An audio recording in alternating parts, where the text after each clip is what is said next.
Sekalipun isi undang-undang itu terasa kejam, tetapi memang demikianlah bunyinya dan harus dilaksanakan.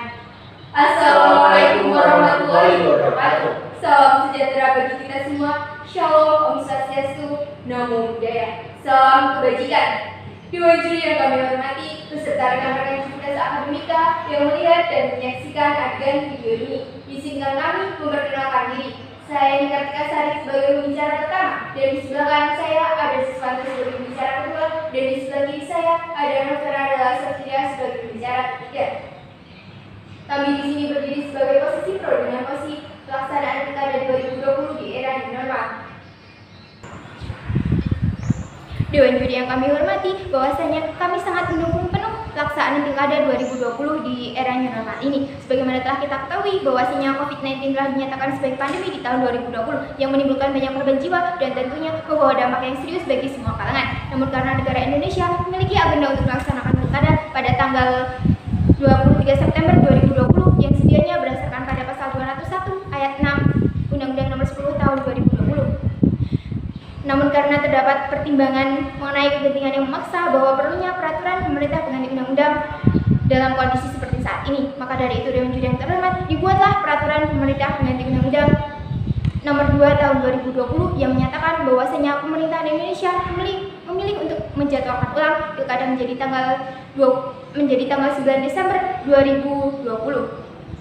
Pilkada merupakan sarana demokrasi untuk mewujudkan kedaulatan rakyat berdasar pada Pancasila dan Undang-Undang Dasar 1945. Untuk itu, Pilkada harus tetap dilanjutkan dengan mematuhi protokol kesehatan sesuai dengan Perpu penundaan. Jika Pilkada tidak dilaksanakan tahun ini, maka sebanyak 270 daerah yang melaksanakan Pilkada serentak pada 9 Desember 2020 akan mengalami kekosongan kepemimpinan karena masa jabatan kepala daerahnya telah berakhir.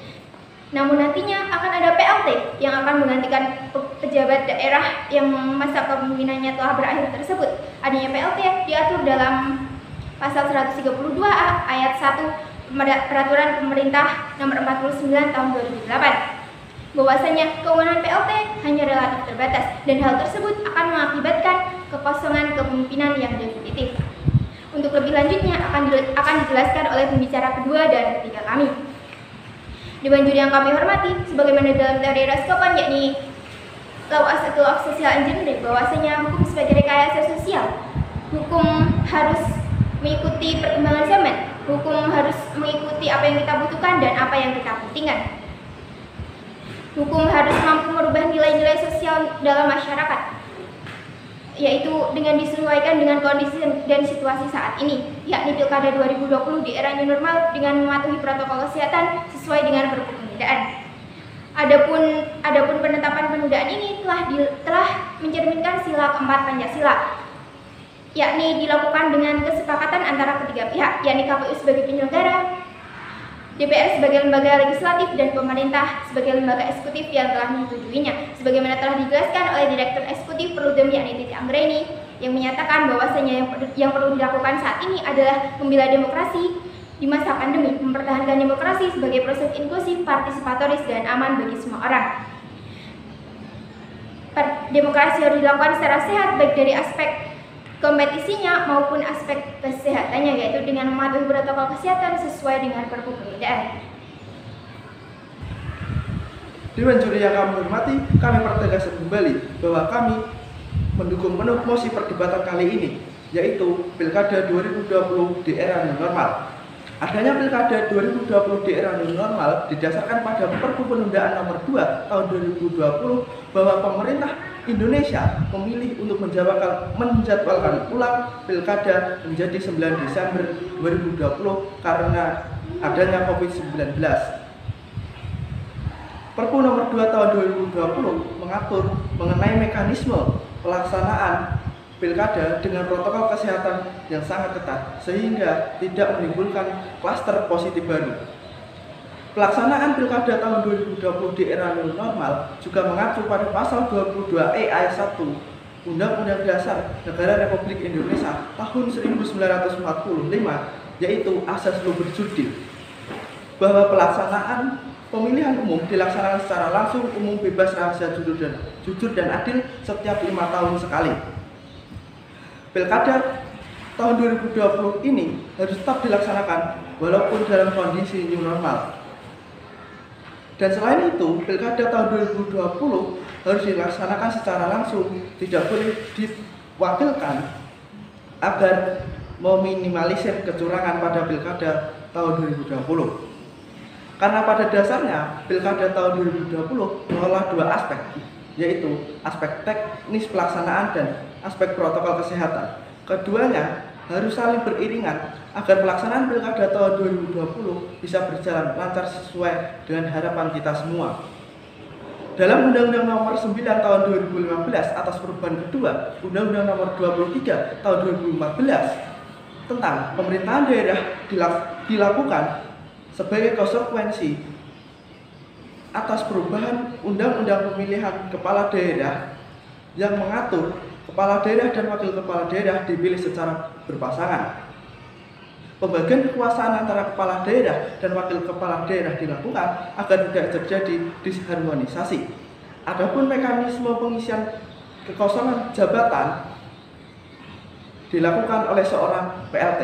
Akan tetapi Dewan Juri yang terhormat, PLT memiliki kewenangan yang sangat terbatas. Pasal 132A ayat 1 Peraturan Pemerintah Nomor 49 Tahun 2008, PLT tidak bisa mengambil kewenangan yang cukup besar.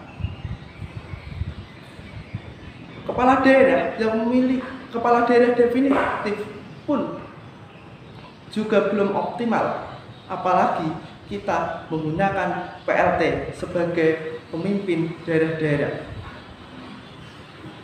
Oleh sebab itu, Dewan Juri yang terhormat, maka layak dan patut Pilkada pada 9 Desember tahun 2020 untuk dilaksanakan agar Maret 2021 tidak terjadi kekosongan kekuasaan dalam pemerintahan daerah. Sebagaimana telah dijelaskan pembicara pertama, bahwa penundaan Pilkada tahun 2020 sudah sesuai dengan sila keempat Pancasila dan telah disepakati oleh 3 lembaga, yaitu lembaga KPU sebagai penyelenggara, lembaga DPR sebagai lembaga eksekutif, pemerintah sebagai lembaga eksekutif. Itu semua mencerminkan permusyawaratan perwakilan rakyat. Secara teknis, KPU telah menerima surat jawaban dari gugus tugas COVID-19 nomor B196/2020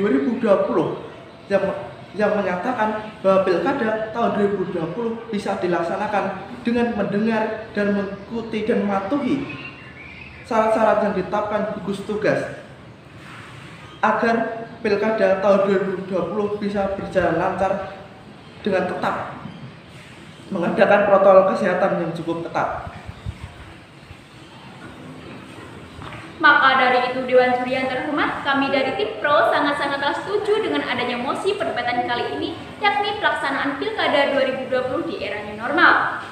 Dewan Perwakilan Rakyat bersama pemerintah telah menyetujui Pilkada berlangsung pada tanggal 9 Desember 2020 di 270 daerah se-Indonesia, yang mana keputusan ini ada pada Peraturan Pemerintah Pengganti Undang-Undang Nomor 2 Tahun 2020 tentang pemilihan kepala daerah yang telah disetujui oleh Presiden Joko Widodo. Koordinator Divisi Penindakan Bawaslu Ratna Dewi Talolo mengatakan bahwasannya tolak ukur utama demokrasi yang dimaksudkan adalah terjaminnya hak warga negara Indonesia yang mana harus memilih dan juga dipilih sesuai dengan asas Luberjurdil pada pasal 22E ayat 1 Undang-Undang Negara Republik Indonesia tahun 1945 yang berbunyi tentang pemilu dilaksanakan secara langsung, umum, bebas, jujur, rahasia, dan adil setiap 5 tahun sekali.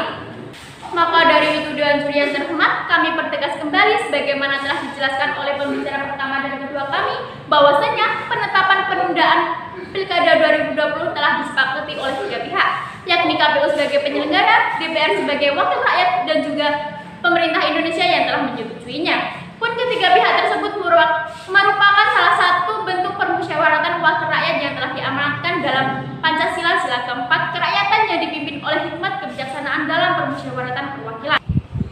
Maka dari itu Dewan Juri yang terhormat, supaya perdebatan kali ini tidak hanya menjadi sebuah tontonan dan agar menjadi sebuah tuntunan, maka izinkanlah kami untuk menawarkan beberapa solusi, yakni solusi